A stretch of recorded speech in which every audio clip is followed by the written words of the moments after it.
항암밥상에 대한 내용 이어가 볼게요. 두 번째입니다. 항암밥상. 365로 먹어라. 365, 365일 잘 챙겨 먹어라. 뭐 이런 얘기일까요, 박 교수님?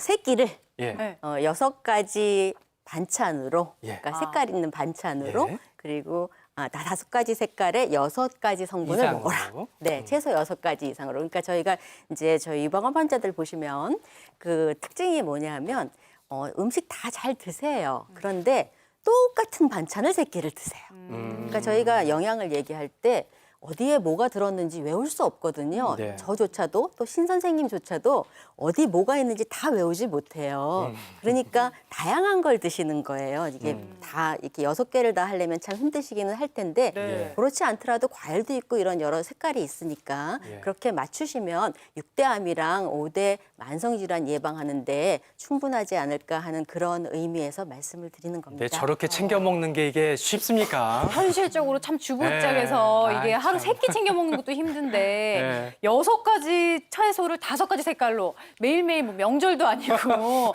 이게 쉽지는 않을 것 같은데 현실적으로요, 신혜선님 예. 어떻게 해야 되나요? 네. 그래서 이게 좀 어려운 부분이기 때문에 색깔 있는 걸 좀 많이 좀 찾아 드셔야 될 것 같아요. 색깔 있는 것들을. 네. 네. 그렇죠. 자, 어떤 게 있을까요? 한번 볼까요? 반찬이나 샐러드 뭐 이런 방법이 있을까요? 네, 그 빨간 색깔이 가장 지금 부족한 것으로 우리나라 사람들은 알려져 있어가지고요. 빨간 색깔을 좀 많이 좀 드셔야 되는 거로 먼저 권해드리고요. 빨간색 야채 중에서는 그 토마토라든가 붉은 고추라든가 그런 것들 좀 많이 챙겨 드셔야 돼요. 왜냐하면은 지금 푸른 고추들만 너무 많이 드시기 때문에 그런 게 문제고요. 우리나라 분들이 먹는 게 배추 깍두기라서 대부분 다 흰색 야채들이거든요. 그래서 색깔 있는 부분으로 넘어가야 이제 항산화 능력도 좋아지기 때문에 암세포가 자라는 거를 막을 수 있어서 색깔 중에서도 우리나라가 부족한 3가지 빨간색, 녹색 그리고 보라색 요거 꼭 좀 챙겨서 드시면 좋을 것 같습니다. 네, 눈도 즐겁고 입도 즐거운 건강밥상 지켜보시고요. 그 다음 원칙 열어드릴게요. 끈적끈적 거칠게 먹어라. 네, 예, 거칠게. 이 암 치료 단계와 암 예방을 위한 거는 조금 다르겠는데 치료 단계는 섬유질이 많은 잡곡밥 이런 거가 불편하시면 피하시는 게 맞고요. 예방을 위해서는 섬유질도 많고 그리고 흡수나 이런 면에서 지방질 흡수도 줄여주고 하는 잡곡류 그리고 찰밥보다는 그냥 밥. 그러니까 보통 잡곡을 많이 들어가면 찰밥을 같이 쓰시거든요. 네. 그러면 이제 당 좀 올라가고 인슐린 저항성에 문제가 될 수 있기 때문에 지금 많은 암이 그런 당과 관련이 있어요. 그래서 섬유질이 많은 음식이 들어가면 조금 느리게 들어가기도 하고 호르몬 분비나 이런 것들도 좀 더 균형 있게 조절하는 그런 게 있어서 잘 씹어서 섬유질이 풍부한 음식을 드셨으면 좋겠습니다. 네. 네. 그 끈적끈적한 거의 대표적인 건 사실 해조류거든요. 그렇죠. 그래서 예. 미역, 다시마, 톳 같은 이런 해조류라든가 아니면 뿌리 그 돼지 감자 같은 이런 뿌리류들 그리고 파, 진액 같은 것들 이런 것들 좀 챙겨 드셔야 되는데요. 이런 그 음식들에는 재미있게도 공통점이 있는데 물론 뭐 파에는 뭐 알리신 같이 약간 그 매콤한 성분도 있지만 그걸 제외하고 끈적거리는 성분들은 대부분 다 다당류입니다. 그래서 글루칸이라고도 하고 뭐 후코이란이라고도 해서 여러분들도 많이 알고 계시는 건데 이런 그 다당류들은 정장 작용에도 도움을 주지만 면역 기능도 올리는 아주 좋은 성분들이라 가급적이면 끈적거리는 거를 식사랑 같이 좀 만드시면 좋을 것 같고요. 네. 한 가지 팁을 드리면 저도 자주 해 먹는 방법인데 밥을 지을 때 톳이나 미역을 넣어서 같이 밥을 좀 만든다든가 그렇게 하는 방법이 있고 그리고 매번 그 반찬을 할 때마다 2가지씩 끈적거리는 거 꼭 좀 넣어야겠다 이렇게 의지적으로 한번 넣어보시면 네. 육류랑 합쳐지게 되면 굉장히 궁합이 좋은 반찬이 됩니다. 네. 그렇지만요, 암 수술 하신 분들은 매번 이 속이 뒤집혀지거나 아니면 미식거려 갖고 음식을 맞아. 못 드시더라고요. 아, 예. 그래서 이제 그분들 얘기를 들어보면 암 고통보다 먹고 싶은 걸 못 먹는 고통이 너무 크다라는 얘기를 들었거든요. 이런 분들이 어떻게 지혜롭게 음식을 잘 먹을 수 있는 방법이 네. 없을까요? 박 교수님. 맞습니다. 가장 힘든 게 그겁니다.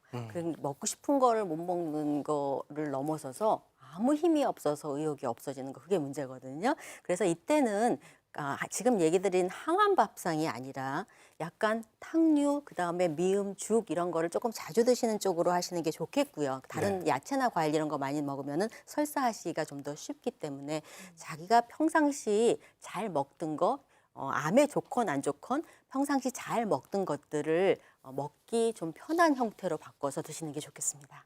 그렇군요. 근데 또 항암 치료할 때 면역력이 떨어지면 안 된다 이래가지고 면역력을 키우기 위해서 보약, 홍삼 이런 거 드시는 분들이 있는데 이런 어떨까요, 부분 어떻게 진짜? 도움이 될까요, 이 교수님? 네, 그 항암 치료를 하게 되면 제일 힘들어하시는 부분은 빨리 자라는 세포가 다 죽는 거죠. 머리도 빠지고 그다음에 혈액 세포가 생성이 안 돼서 백혈구나 이런 적혈구 수치가 떨어지니까 그러니까 마치 굉장히 필요한 것처럼 느껴지는 경우가 많습니다. 그렇지만 이런 홍삼이나 이런 보약 같은 것들이 이 면역력을 증가시켜 준다 이러는 증거는 확실하게 있지는 않습니다. 물론 도움은 될 수 있을 거라고 생각하는데요. 그거보다는 아까도 얘기하셨지만 충분하게 열량을 섭취하고 골고루 균형된 식단을 가지고 운동을 해서 면역성을 생기게 하는 게 훨씬 더 도움이 될 거라고 생각이 됩니다. 네, 균형 잡힌 식단 강조해 주셨는데요. 그래서 이거를 꼭 추가해서 드셔야 됩니다. 건강한 육식을 하라. 예, 이 교수님. 네, 맞습니다. 이제 암 진단 받으면 아까도 얘기 드렸지만 고기를 딱 끊고 그러니까요. 채소만으로 연명하고 있다 그러고 집사람이 아무것도 안 준다.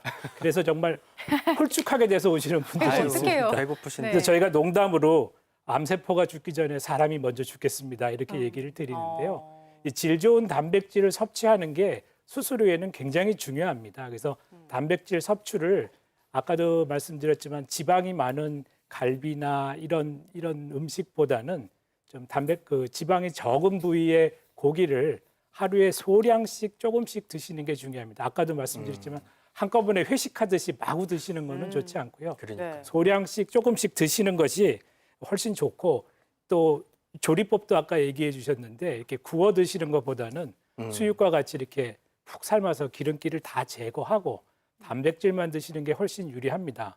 물론 맛은 조금 더 없지만요.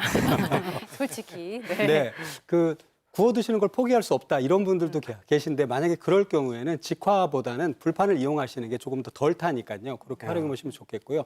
부위도 기름진 부위보다는 돼지고기를 예로 들면은 뭐 사태라든가 앞다리살 같은 거로 부위를 좀 바꿔 보시는 거 이런 지혜도 좀 필요하고요. 부위가 또 바뀌어지면 가격도 더 내려갑니다. 이런 게 잘 안 팔리는 부위라 그런 거로 하시면 또 경제적으로도 도움이 되고 마지막으로는 대체품이라 그래서 너무 그 돼지고기, 소고기에만 집착하지 마시고 생선 안 드시는 분도 많은데 좀 맛있게 조리법을 좀 바꿔서 오메가3가 풍부한 흰색이나 아니면 그 좀 분홍색, 연어, 생선살 위주의 요리를 해보시는 것도 어떨까 싶습니다. 네, 그리고 다음 원칙은요. 날이 추워질수록 요거 잘 지키셔야 돼요. 뜨끈한 게 생각나시겠지만 너무 뜨겁게 먹지 마라. 요것도 굉장히 중요하죠, 박 교수님. 네, 몸에 염증이 생기면 뜨거운 걸 먹고 싶어하는 그게 있는데요. 그래요? 어디가 특히 나쁘냐면 식도감이 위험합니다. 네. 어떤 사람들이 더 나쁘느냐 하면은 음식을 고르게 안 먹고 술, 담배 하시는 분들이 뜨거운 거를 좀 좋아하신다. 그러면 조금 위험하고요. 온도로 따지면 65도 이하에서는 40도 이상 65도 이하에서는 2배 정도 바람 위험이 좀 높아지고 65도 이상이 되면은 훨씬 더 많이 높아진다고 하니까 지나치게 뜨거운 것보단 미지근한 것을 드시는 게 더 좋겠습니다. 네. 자, 마지막 항암 박사님의 비밀 풀어봅니다. 마지막은요. 소식하라 나왔어요. 소식하라. 박 교수님. 네, 소식하라는 거를 이렇게 오해하시면 곤란합니다. 네. 한국식은요, 기본적으로 외국의 채식에 가깝습니다. 폭식과 과식을 하시지 말라는 거지 소식하시라는 게 야채만 드시라는 게 아니라는 거 오늘 그렇죠. 명심하시면 좋겠고요. 보통 이렇게 밥 반 공기에 채소 위주로 해서 식사를 하시면 하루 필요 열량의 3분의 2밖에 안 들어갑니다. 저희가 음식을 먹는 이유는 에너지원을 들여오는 유일한 방법은 먹는 거기 때문이에요. 그래서 혈액이 돌아가면서 모든 거를 고치라고 하는 거거든요. 그래서 기본적으로 몸에 좋은 것도 좋지만 기본적으로 열량은 채워야 되니까 간단하게 야채만 드시는 식사는 절대 어르신들은 하시면 안 됩니다. 그렇군요. 그런데요, 운동도 꾸준히 하면서 먹는 것도 중요한데 암 환자분들은 기력도 떨어지고 막 모든 게 안 좋아지니까 운동을 하시길 꺼리시게 되거든요. 암 환자분들이 건강하게 운동할 수 있는 방법은 없을까요? 네, 이 교수님. 네, 서양 사람들은 암 진단을 받게 되면 제일 먼저 물어보는 게 운동입니다. 우리나라 사람들은 암 진단을 받으면 다 음식에 대해서 물어보시는 거죠. 그래서 사실은 이 두 개가 밸런스가 잘 맞아야 된다고 생각을 합니다. 지금 암 종류나 수술법에 따라서 운동하는 방법도 굉장히 다양합니다. 유방암의 경우 수술하고 방사선 치료한 경우에는 어깨 관절에 문제가 많이 오고 상지에 부종이 생길 수 있기 때문에 이거 어깨에 대한 재활 운동이 필요하게 되겠고요.